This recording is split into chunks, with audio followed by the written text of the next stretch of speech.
Mais des fois, mes frères, ils m'aidaient aussi à me propulser dans ma tête ou dans mon moi. Tu sais, comme à un moment donné, il y en a un des trois, je me rappelle plus lequel, là, parce que ils l'ont fait les trois. Là. Genre, oh, hein, j'ai une bonne idée. Hein? On pogne Rémi puis on l'enferme dans le coffre en cèdre. Ça va être vraiment drôle. Ouais. Puis là, au souper, t'as les parents qui demandent il est où Rémi? Puis t'as les trois qui font. Est-ce que vous saviez qu'un coffre en cèdre, ça s'ouvre pas de l'intérieur? Hein? Moi, j'ai appris ça. Ouais.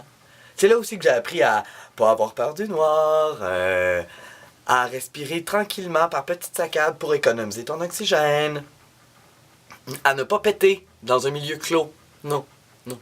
Ou de traîner une barre granola, comme toujours en secours. Hein?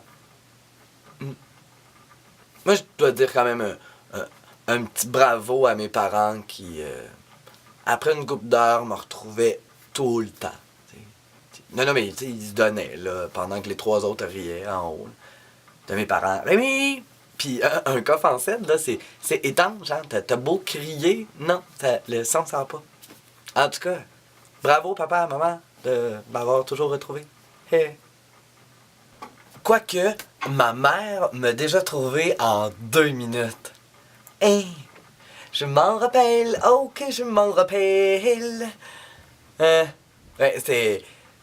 on était vraiment comme plus jeunes, puis à cette époque-là, on faisait du camping, tu sais, sur un vrai terrain, là, avec des roulottes, puis tout, puis on y allait à tous les étés. Puis, c'était comme la première fin de semaine de la saison, tu sais, où t'arrives, t'ouvres la roulotte, puis là, t'installes les bébelles. Moi, on m'avait donné la job de racler les feuilles. Alors, je raclais, et le moment qui était vraiment le fun, c'était quand t'arrives pour mettre le feu aux feuilles, tu les mets dans le ring de feu, là. Puis là, tu mets toutes tes feuilles, puis là, tu prends le gros lighter et tu l'allumes. Moi, j'avais pas le droit de toucher au gros lighter. Fait que je faisais comme mon tas, puis j'attendais. Puis là, mon père, il passe, puis là, il allume, puis là, il surveille, oh, ouais, comme ça. Et là, moi, je regarde les flammes, puis là, il me dit, tu sais, t'en mets, tu sais, pas trop pour pas l'étouffer.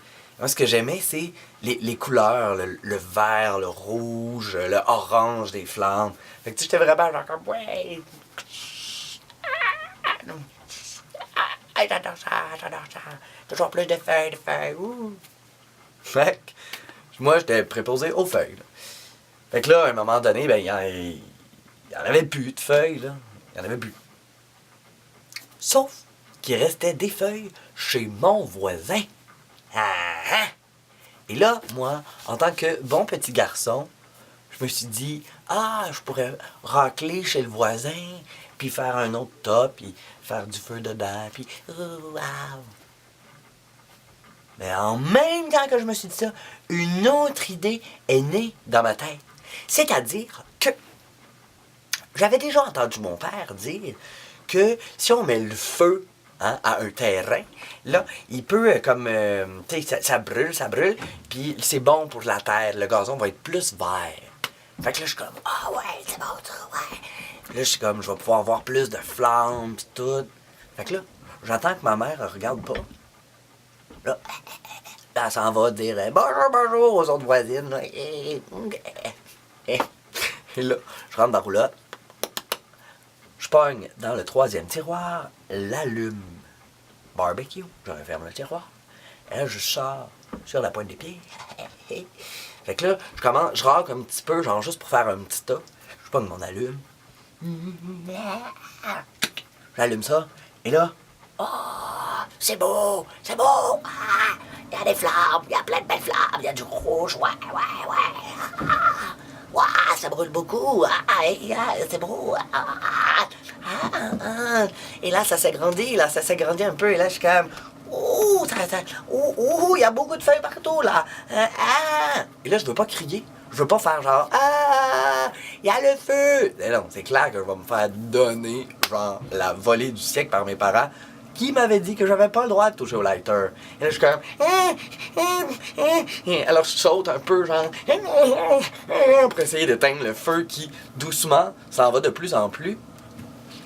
Et là, pendant que je regarde le feu, je me rappelle aussi que mon père m'avait dit que s'il y avait le feu sur le terrain de camping et que ça faisait pogner en feu une bonbonne de propane, mais tout le camping sautait. Puis là, j'étais là... Danger, danger, danger, ouh! Moi, en tant qu'enfant intelligent, je me dis, si je ne le vois pas, ça n'existe pas. Fait que là, j'ai été me cacher dans le cabanon en tôle, juste à côté. Avec l'allume-feu dans les mains. En me disant, ah non, il n'y aura pas de feu, il n'y aura pas de feu. Et là, j'entends crier alentour de moi, genre, le feu est pogné! Ah! Tout le monde se met à courir partout. Puis je les entends. Au feu, vite, venez nous aider! J'entends du monde flouche avec des chaudières et tout. Ils ont fini par éteindre là, le feu, là, qui était rendu, ma foi, assez vaste quand je suis parti me cacher dans le cabanon dans le noir.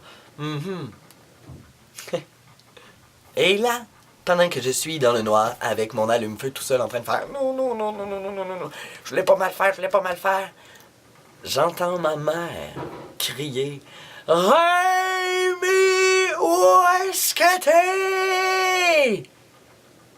Et je sais pas comment elle a fait. Je sais pas comment elle l'a su. Probablement à cause du sixième sens qu'ont les mères. J'étais dans le cabanon.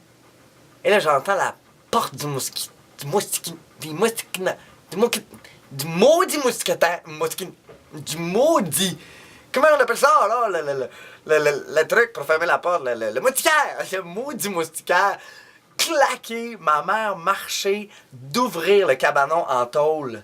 Et d'un bras bionique de me ramasser par le collet et de me faire voltiger jusque sa plateforme à l'avant de la roulotte. Et elle m'a fait rentrer cul par-dessus tête dans la roulotte avec l'objet contondant, pas contondant, mais l'objet du délit dans mes mains. Genre, non, c'est pas moi, oups. Et là, dans la roulotte, je me rappelle d'une claque sur les fesses. Monumentale. Oh yeah. Et c'est drôle parce qu'aujourd'hui, à chaque fois que je prends un briquet pour charcoal, j'ai comme une douleur sur les fesses. Et je fais, ah non, y a quelqu'un d'autre qui peut l'allumer? Eh ben voilà. C'était ma capsule du mois de février, hein, pour vous. Alors, c'est toujours la même rengaine. Si vous aimez, vous cliquez sur j'aime et diffusez-la. Montrez-la à vos amis, puis tout, puis faites-la voyager. Alors voilà, il y aura une capsule du mois de mars, puisque le mois de mars est bien entamé et commence déjà à se remplir d'anecdotes croustillantes. Merci et à bientôt!